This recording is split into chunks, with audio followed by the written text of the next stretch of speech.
வணக்கம். இன்றைக்கு ஜனவரி 27, 2026. நீங்க எங்களுக்கு அனுப்பின தகவல்களை வச்சு இன்னைக்கு நாம சில முக்கியமான விஷயங்களை ஆழமா அலசப் போறோம். ஆமா, இதுல இந்தியாவின் புதிய பாதுகாப்பு தொழில்நுட்பம், உலக பொருளாதாரம், அப்புறம் நம்ம ஊர் சட்டங்கள்னு பல கோணங்கள் இருக்கு. கரெக்ட். இந்தியாவின் புதிய ஹைப்பர்சானிக் ஏவுகணை, நம்ம சாலைகளை பாதுகாக்கும் புது டெக்னாலஜி, உலக பொருளாதாரத்தையே ஆட்டி படைக்கிற டாலர் தங்கம் பஞ்சாயத்து, அப்புறம் கிராமப்புற வேலைவாய்ப்பு, இன்டர்நெட் விதிகள்னு பல தலைப்புகள் இருக்கு. ஆனா இது எல்லாத்துக்கும் நடுவுல ஒரு நூல் மாதிரி ஒரு விஷயம் ஓடுது. ஆமா, அது என்னன்னு இந்த உரையாடலோட இறுதியில உங்களுக்கு புரியும். வாங்க ஆரம்பிக்கலாம். முதல்ல இந்தியாவின் பாதுகாப்புத் துறை. நம்ம 77வது குடியரசு தின அணிவகுப்புல DRDO ஒரு புது அஸ்திரத்தை உலகத்துக்கு காட்டியிருக்காங்க. ஆமா, அந்த நீண்ட தூர கப்பல் எதிர்ப்பு ஹைப்பர்சானிக் ஏவுகணை LRASHM. மாக் 10 வேகம்னு சொல்றாங்க. கேட்கவே தலை சுத்துது. அதாவது சென்னையிலிருந்து டெல்லிக்கு வரும் 15 நிமிஷத்துல போற மாதிரி. இது போர்க்கள விதிகளை மொத்தமா மாத்தி எழுதிருமே. நிச்சயமா, இதோட அதிகபட்ச வேகம் மாக் 10, அதாவது ஒலியை விட 10 மடங்கு வேகம். 10 மடங்கா? நம்பவே முடியல. ஆமா, ஆனா இது சராசரியா மாக் 5 வேகத்துல பயணிக்கும். மணிக்கு ஒரு 6000 கிலோமீட்டர்னு வச்சுக்கோங்களேன். அப்போ நீங்க சொன்ன மாதிரி 1500 கிலோமீட்டர் தூரத்துல இருக்கிற ஒரு எதிரி கப்பல வெறும் 15 நிமிஷத்துல போய் தாக்குறதுங்கிறது நினைச்சு பார்க்க முடியாத ஒரு சக்தி. அது மட்டும் இல்ல, இது ரொம்ப தாழ்வா பறந்து கடைசி நேரத்துல திசைய மாத்திக்கிறதால இதை எந்த ரேடாராலையும் கண்டுபிடிக்கிறது கிட்டத்தட்ட சாத்தியமில்ல. இதுதான் அந்த கடல் ஆதிக்க மறுப்பு, அதாவது சீ டினையல் திறனை அதிகப்படுத்துதுன்னு சொல்றீங்க. சரியா சொன்னீங்க. இந்திய பெருங்கடல் பகுதியில நம்ம பலம் பல மடங்கு அதிகமாகும். நம்மள மீறி யாரும் அவ்ளோ சுலபமா உள்ள வர முடியாது. அப்போ இந்த ஹைப்பர்சானிக் தொழில்நுட்பத்துல நாம எந்த நிலையில இருக்கோம்? இது நம்மளுடைய முதல் முயற்சியா? அதுதான் இங்க இருக்கிற சுவாரஸ்யமான விஷயம். இந்தியா ஒரே நேரத்துல 2 பாதைகள்ல இந்த தொழில்நுட்பத்தை நோக்கி போயிட்டு இருக்கு. 2 பாதைகளா? ஆமா, ஒன்னு நீங்க சொன்ன இந்த ஏவுகணை மாதிரி கிளைட் வகை. இது ஒரு ராக்கெட் மூலமா உயரத்துக்கு போயிட்டு அப்புறம் பிரிஞ்சு வளிமண்டலத்துல சறுக்கிக்கிட்டே இலக்க தாக்கும். சரி. இன்னொன்னு ஸ்கிராம் ஜெட் இன்ஜினை பயன்படுத்தி தொடர்ந்து எரிபொருள் சக்தியோட பறந்து போற க்ரூஸ் வகை. ஓ, அப்போ 2 விதமான டெக்னாலஜிலையும் நம்ம வேலை செஞ்சுட்டு இருக்கோம். ஆமா, சமீபத்துல நம்ம DRDO ஒரு முழு ஸ்கிராம் ஜெட் இன்ஜினை 12 நிமிஷத்துக்கு மேல வெற்றிகரமா டெஸ்ட் பண்ணிருக்காங்க. அது எதிர்கால க்ரூஸ் ஏவுகணைகளுக்கு ஒரு பெரிய அடித்தளம். அப்போ இது திடீர்னு வந்த வெற்றி இல்ல, பல வருஷ உழைப்புக்கு பின்னாடி இருக்கு. கரெக்ட். இந்த LRSA ஏவுகணையே நாம ஏற்கனவே வெற்றிகரமா பயன்படுத்திட்டு இருக்கிற K-15 சாகரிகா, பிரம்மோஸ் ஏவுகணைகளோட தொழில்நுட்பத்தை வச்சுதான் கட்டியிருக்காங்க. அப்போ இதிலிருந்து என்ன தெரியுதுன்னா, நாம ஏற்கனவே சக்சஸ்ஃபுல்லா செஞ்ச டெக்னாலஜியை வச்சு அடுத்த கட்டத்துக்கு ஆயுதங்களை அப்கிரேட் பண்ற அளவுக்கு இந்தியா வளர்ந்திருக்கு. ஆமா, இதுதான் உண்மையான தற்சார்பு. ஒரு பக்கம் தேசத்தின் பாதுகாப்பிற்காக எதிரிகளால கண்டுபிடிக்க முடியாத தொழில்நுட்பத்தை நாம உருவாக்குறோம். இன்னொரு பக்கம் நம்ம தெற்கல்ல நம்மளோட பாதுகாப்புக்காக எல்லா வாகனங்களும் ஒன்னோட ஒன்னு பேசிக்கிற ஒரு தொழில்நுட்பத்தை கொண்டு வர பாக்குறோம். ஆமா, 2024ல மட்டும் நம்ம நாட்டுல 1.77 லட்சம் பேர் சாலை விபத்துல இறந்திருக்காங்க. ஒரு நாளைக்கு 485 பேரு. மனச உழுக்கிற புள்ளிவிவரம் இது. இந்த நிலைய மாத்தத்தான் வாகனத்திலிருந்து வாகனத்திற்கு தொடர்பு, அதாவது V2V கம்யூனிகேஷன் சிஸ்டத்தை அரசு கொண்டு வர திட்டமிடுது. அது எப்படி வேலை செய்யும்?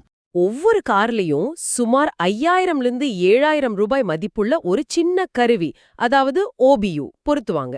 அது பக்கத்துல 300 மீட்டர் சுற்றளவுல வர்ற மத்த கார்களோட வேகம், பிரேக் பிடிக்கிற விதம்னு எல்லாத்தையும் பேசிக்கிட்டே இருக்கும். யோசிச்சு பாருங்க, நீங்க ஹைவேல போயிட்டு இருக்கும்போது 1 கிலோமீட்டருக்கு முன்னாடி ஒரு வண்டி திடீர்னு பிரேக் போட்டா உங்க கார் உங்களுக்கு உடனே வார்னிங் கொடுக்கும். கரெக்ட். தொடர் விபத்துகளை தடுக்க இது ரொம்ப உதவியா இருக்கும். இது வெறும் விபத்து தடுக்கிறது மட்டும் இல்ல, நம்ம ஓட்டுற முறையே மாத்த போறதுக்கான முதல் படி மாதிரி தெரியுது. ஆனா இது கேட்க நல்லா இருந்தாலும் இதுல சிக்கல்கள் எதுவும் இல்லையா? நல்ல கேள்வி கேட்டீங்க. அமெரிக்கா, ஐரோப்பால இந்த டெக்னாலஜி பயன்பாட்டுல இருக்கு. ஆனா அங்கே பெரிய விவாதங்கள் நடக்குது. முதல் பிரச்சனை டேட்டா பிரைவசி. டேட்டா பிரைவசியா? ஆமா, லட்சக்கணக்கான கார்கள்ல இருந்து வர்ற டேட்டாவை யார் கட்டுப்படுத்துவா? நம்ம எங்க போறோம், எவ்ளோ வேகத்துல போறோங்கிற எல்லா தகவலும் ஒரு இடத்துல சேரும். அது தப்பா பயன்படுத்தப்பட்டா என்ன ஆகும்? ஒரு நிமிஷம். அப்போ ஒரு பக்கம் இது உயிர்காக்கும் தொழில்நுட்பம், ஆனா இன்னொரு பக்கம் இது ஒரு பிரைவசி நைட்மேரா மாற வாய்ப்பு இருக்கு, அப்படிதானே? சரியா சொன்னீங்க. 2வது பெரிய சவால் சைபர் செக்யூரிட்டி. சைபர் செக்யூரிட்டியா? ஆமா, இந்த சிஸ்டத்தை யாராவது ஹேக் பண்ணிட்டா ஒரே நேரத்துல ஆயிரக்கணக்கான கார்களோட பிரேக்க கண்ட்ரோல் பண்ண முடியும். நினைச்சு பாருங்க, அது எவ்வளவு பெரிய குழப்பத்தையும் ஆபத்தையும் உருவாக்கும்னு. கேட்கவே பயங்கரமா இருக்கு. அது மட்டும் இல்லாம நம்ம நாட்டுல இருக்கிற கோடிக்கணக்கான பழைய வண்டிகள்ல இதை எப்படி பொருத்துறதுங்கிறதும் ஒரு பெரிய நடைமுறை சிக்கல். ஆஹா, தொழில்நுட்பம் மட்டும் உருவாகாது. அதை எப்படி சரியா பாதுகாப்பா செயல்படுத்துறோங்கிறதுல தான் எல்லாமே இருக்கு. சரி, நம்ம நாட்டு சாலைகள்ல இருந்து உலக பொருளாதார பெருஞ்சாலைக்கு வருவோம். அங்கேயும் ஒரு பெரிய மாற்றம் நடந்துட்டு இருக்கு. தங்கத்தோட விலை. ஆமா, தங்கத்தோட விலை ஒரு அவுன்ஸுக்கு $5000 தாண்டிடுச்சு. அதே நேரம் அமெரிக்க டாலரோட மதிப்பு கடந்த 10 வருஷத்துல இல்லாத அளவுக்கு சரிஞ்சிருக்கு. இதுக்கு பின்னாடி ட்ரம்ப்போட கொள்கைகள் இருக்குன்னு சொல்றாங்க. ஆமா, இது ஒரு தனிப்பட்ட நிகழ்வில்ல, இது ஒரு பெரிய புவிசார் அரசியல் மாற்றத்தோட அறிகுறி. எப்படின்னு கொஞ்சம் விளக்க முடியுமா? உலகத்துல இருக்கிற பல நாடுகள், குறிப்பா போலந்து, கசகஸ்தான், பிரேசில், ஏன் நம்ம ரிசர்வ் பேங்க் கூட தங்கத்தை வாங்கி குவிச்சிட்டு இருக்காங்க. எதுக்காக? காரணம், ட்ரம்ப் தன்னோட வர்த்தக போர்கள், பொருளாதார தடைகள் மூலமா அமெரிக்க டாலரை ஒரு ஆயுதமா பயன்படுத்த ஆரம்பிச்சதுதான். இதனால பல நாடுகள் டாலரை மட்டுமே நம்பி இருக்கிறது ஆபத்துன்னு புரிய ஆரம்பிச்சிருக்கு. இதுக்கு பேர் தான் டாலரைசேஷன். ஓ, டாலரைசேஷன். ஆனா டாலரோட ஆதிக்கம் இவ்ளோ சுலபமா குறைஞ்சிடுமா? உலக வர்த்தகம் முழுசும் இன்னைக்கும் டாலர்ல தானே நடக்குது. இது ஒரு தற்காலிக போக்கு மட்டும்தானா? நீங்க கேக்குறது ஒரு முக்கியமான பாயிண்ட். டாலர் இன்னைக்கும் ராஜாதான், சந்தேகமே இல்ல. ஆனா ராஜாவோட கோட்டை கொஞ்சம் கொஞ்சமா உடைய ஆரம்பிச்சிருக்கு. புள்ளி விவரங்கள் ஏதாவது இருக்கா? இருக்கு. 1999ல உலக நாடுகளோட அந்நிய செலாவணி கையிருப்புல 71% டாலரா இருந்துச்சு. ஆனா 2024ல அது 58.5%ஆக குறைஞ்சிருக்கு. இது 30 வருஷத்துல இல்லாத சரிவு. அப்படியா? ஆமா. இந்தியா, சீனா மாதிரி நாடுகள் அமெரிக்க அரசாங்க பத்திரங்கள்ல முதலீடு செய்யறத குறைச்சிட்டே வராங்க. ஆச்சரியமான விஷயம், டென்மார்க் மாதிரி ஒரு சின்ன பணக்கார நாட்டோட பென்ஷன் ஃபண்டுகள் கூட அமெரிக்க பத்திரங்கள்ல இருந்து வெளியேறதா சொல்லியிருக்காங்க. அப்போ இது ஒரு மெதுவான ஆனா உறுதியான மாற்றம். டாலரை முழுசா கைவிடலனாலும் அதுக்கு மாற்று வழிகளை எல்லா நாடுகளும் தீவிரமா தேட ஆரம்பிச்சிட்டாங்க. எக்ஸாக்ட்லி. இந்த மாற்றம் ட்ரம்ப் காலத்துல வேகம் எடுத்திருக்கு. நாடுகள் தங்கத்தோட பாதுகாப்பை நோக்கி நகர ஆரம்பிச்சிருக்காங்க. இது வெறும் தங்கத்தோட விலை உயர்வை பத்தின விஷயம் இல்ல, அப்புறம் அமெரிக்காவோட உலகளாவிய நிதி ஆதிக்கத்துக்கே விடப்பட்டிருக்கிற ஒரு சவால்.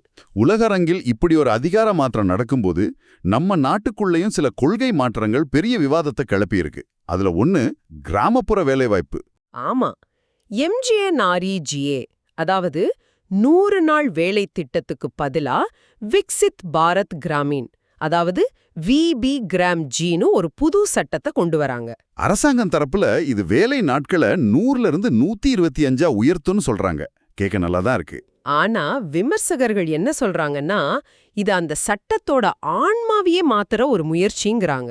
ஆன்மாவை மாத்துறதா? புரியலையே. அதாவது எம்ஜிஎன்ஆர்இஜிஏ ஒரு உரிமை அடிப்படையிலான சட்டம். ஒரு கிராமவாசி வேலை கேட்டா அரசாங்கம் வேலை கொடுத்தே ஆகணும், அது அவங்களோட உரிமை. சரி.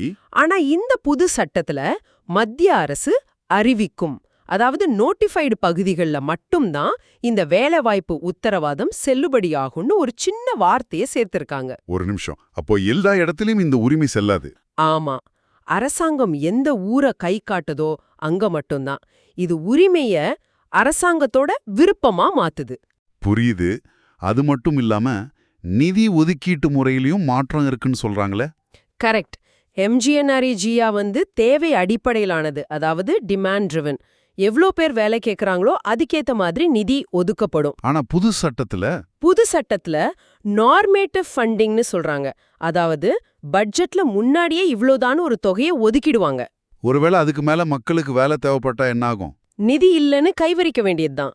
இதனால தான் தணிக்கை, சரியான நேரத்துல சம்பளம்னு பழைய சட்டத்துல இருக்கிற நல்ல விஷயங்கள் எல்லாம் எடுத்து வச்சு இது ஒரு ரீபேக்கேஜிங் மாதிரி தெரியுதுன்னு விமர்சகர்கள் சொல்றாங்க. இது ஒரு மேம்படுத்தும் முயற்சியா இல்ல கட்டுப்படுத்தும் முயற்சியாங்கிறதுல தான் பெரிய கேள்வி இருக்கு. ஆமா, கிராமப்புற வேலைவாய்ப்பு ஒரு பக்கம்னா, இன்னொரு பக்கம் டிஜிட்டல் உலகத்துல நாம பாக்குற உள்ளடக்கத்தை கட்டுப்படுத்தவும் ஒரு புது வரைவு விதி, அதாவது டிராஃப்ட் ஐடி ரூல்ஸ் 2026 வந்திருக்கு. ஆமா, ஓடிடி, சமூக ஊடகங்கள்னு எல்லாத்துக்கும் கட்டாய வயது வகைப்பாடு U7+, 13+ ஏன்னு கொண்டு வராங்க. பெற்றோர் கட்டுப்பாடுகள், வயது சரிபார்ப்பு எல்லாம் கட்டாயமாகுது. இது குழந்தைகளை பாதுகாக்கும் நோக்கம்னு சொல்லப்படுது, அதுல மாற்று கருத்து இல்ல. ஆனா இதுல இருக்கிற ஒரு வார்த்தை தான் பெரிய விவாதத்தை கிளப்பியிருக்குன்னு சொல்றாங்க. ஆபாசம், அதாவது obscenity. ஆமா, அதை எப்படி வரையறுத்திருக்காங்க? பழைய கேபிள் டிவி சட்டத்தை அடிப்படையா வச்சு காமத்தை தூண்டும் அல்லது பார்வையாளர்களை சீரழிக்கும் உள்ளடக்கம்னு ரொம்ப பரந்த அளவுல இதை வரையறுத்திருக்காங்க. பார்வையாளர்களை சீரழிக்கும். இது ரொம்ப பொதுமான வார்த்தையா இல்லையா? யார் இதை முடிவு செய்யறது? அதுதான் பிரச்சனையே.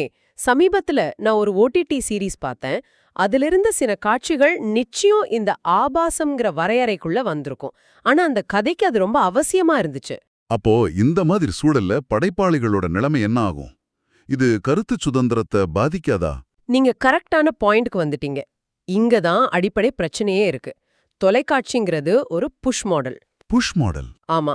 அதாவது சேனலை மாத்தும்போது நமக்கு விருப்பமில்லாததும் நம்ம மேல திணிக்கப்படலாம். ஆனா ஓடிடிங்கிறது ஒரு புல் மாடல். நாம என்ன வேணுமோ அதை தேடி தேர்ந்தெடுத்து பார்க்கறோம். சரி, ரெண்டுக்கும் வித்தியாசம் இருக்கு. இந்த ரெண்டுக்கும் ஒரே விதியை பயன்படுத்துறது சரியா? அதுவும் ஆபாசம், சீரழித்தல் மாதிரி ரொம்ப அகவயமான, அதாவது சப்ஜெக்டிவ் வார்த்தைகளை பயன்படுத்தும்போது அது புகார்களை தவறாக பயன்படுத்தவும் படைப்பாளிகளை அச்சுறுத்தவும் ஒரு கருவியா மாற வாய்ப்பு இருக்கு. ஒருவருக்கு ஆபாசமா தெரியறது இன்னொருத்தருக்கு ஒரு முக்கியமான சமூக பிரச்சனையை பேசுற கலையா தெரியலாம். எக்ஸாக்ட்லி. சரி, நாம ஏவுகணை தொழில்நுட்பம், உலக பொருளாதாரம், உள்நாட்டு கொள்கைகள்னு பல விஷயங்களை பார்த்துட்டோம். ஆரம்பத்துல சொன்ன மாதிரி இது எல்லாத்தையும் இணைக்கிற ஒரு புள்ளி இருக்கு. அது மொழி. ஆமா. காலநிலை மாற்றம் பத்தின ஒரு தலையங்கம் இது ரொம்ப அழகா விளக்குது. சர்வதேச மாநாடுகள்ல இழப்பு மற்றும் சேதம், அதாவது லாஸ் அண்ட் டேமேஜ்னு ஒரு வார்த்தையை பயன்படுத்துறாங்க. ஆமாம். அந்த வார்த்தைக்கு என்ன அர்த்தம்னா, காலநிலை மாற்றத்தால ஒரு சமூகத்தோட கலாச்சாரம், நிலம், பல்லுயிர் மாதிரி திரும்ப கொண்டு வரவே முடியாத விஷயங்களை இழக்கிறது. இது வெறும் பண நஷ்டம் இல்ல, அதுக்கும் மேல. ரொம்ப ஆழமான அர்த்தம் கொண்ட வார்த்தை இது. ஆனா இந்த வார்த்தை உள்ளூர் நிர்வாகத்துக்கோ அதிகாரிகளுக்கோ வரும்போது என்ன ஆகுது தெரியுமா? என்ன ஆகுது? அது வெறும் பேரிடர் நிவாரண நிதிங்கிற ஒரு நிர்வாக சொல்லா சுருங்கிடுது. அட ஆமோ, ஒரு தார்மீக அரசியல் அர்த்தம் கொண்ட ஒரு சொல் வெறும் ஃபைல் நகர்த்துறதுக்கான ஒரு வார்த்தையா மாறிடுது. இப்போ நாம இன்னைக்கு பேசின எல்லா விஷயத்தையும் இந்த கண்ணோட்டத்துல பாருங்க. டீடாலரைசேஷன்ங்கிற வார்த்தை ஒரு பெரிய உலக அதிகார போராட்டத்தை எவ்வளவு எளிமையா சுருக்கிடுது. ஆமா. MGNREJல இருந்த உரிமை, அதாவது ரைட்ங்கிற சக்தி வாய்ந்த சொல் புது சட்டத்துல நிபந்தனைக்குட்பட்ட உத்தரவாதம், அதாவது கண்டிஷனல் கேரண்டின்னு மொழியால எப்படி நீர்த்து போகச் செய்யப்படுது. சரிதான்.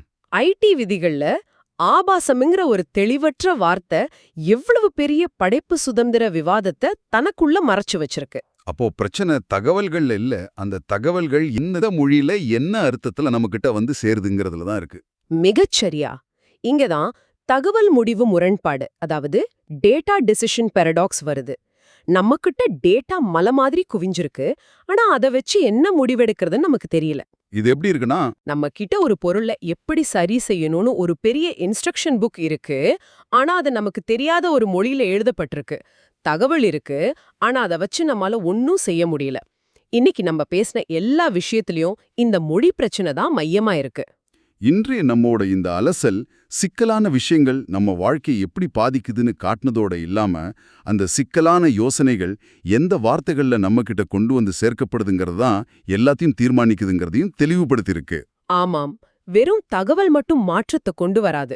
அந்த தகவல்களுக்கு பின்னாடி இருக்கிற உண்மையான அர்த்தத்தை நம்ம புரிஞ்சுக்கிட்டு நம்ம அனுபவத்தோட அதை இணைச்சு பார்த்து அதுக்கேத்த மாதிரி செயல்படும் போதுதான் உண்மையான மாற்றம் நடக்கும். அப்போ மொழிங்கிறது வெறும் வார்த்தை இல்ல, அது அதிகாரத்தோட ஒரு கருவி. இப்போது நீங்க யோசிக்க வேண்டிய கேள்வி இதுதான். உங்கள் அன்றாட வாழ்வில், வேலையில் அல்லது நீங்கள் படிக்கும் செய்திகளில் எந்த ஒரு முக்கியமான யோசனை அதன் உண்மையான அர்த்தத்தை மொழிபெயர்ப்பில் அல்லது விளக்கத்தில் இழந்து எளிமையானதாகவோ அல்லது தவறானதாகவோ மாற்றப்பட்டிருப்பதாக உணர்கிறீர்கள்? அந்த அர்த்தச்செறிவு என்ன விளைவுகளை ஏற்படுத்தியிருக்கலாம்?